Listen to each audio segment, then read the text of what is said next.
بسم اللہ الرحمن الرحیم۔ السلام علیکم ورحمۃ اللہ۔ تمام معزز سامعین و ناظرین کو انفارمیشن پوائنٹ کے پلیٹ فارم پر خوش آمدید۔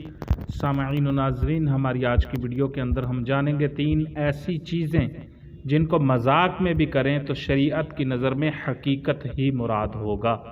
وہ کون سی ایسی 3 چیزیں ہیں جن کو مذاق میں بھی ہم کریں گے ان کاموں کو تو وہ شریعت کی نظر میں حقیقت ہی مراد ہوگا۔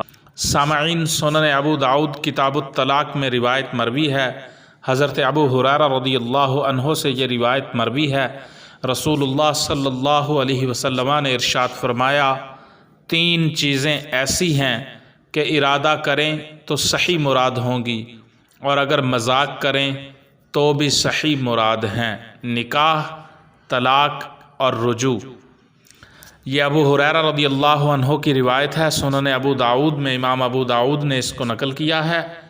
رسول اللہ صلی اللہ علیہ وسلم نے ارشاد فرمایا 3 چیزیں ایسی ہیں کہ ارادہ کریں تو صحیح مراد ہوں گی اور اگر مذاق کریں تو بھی صحیح مراد ہیں، نکاح، طلاق اور رجوع۔ تو پتہ چلا اس حدیث پاک سے کہ نکاح اگر حقیقت میں کریں یا مذاق میں یہ واقع ہو جاتا ہے، طلاق حقیقت میں دیں یا مذاق میں تو بھی واقع ہو جاتی ہے، اور طلاق دینے کے بعد جو رجوع کرنا ہوتا ہے وہ بھی اگر مذاق کے اندر کریں گے تو وہ بھی واقع ہو جائے گا۔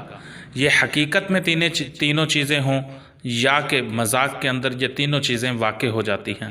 شریعت کی نظر میں نکاح، طلاق اور رجوع کا حکم حقیقت میں بھی وہی ہوگا اور مذاق میں بھی وہی ہوگا۔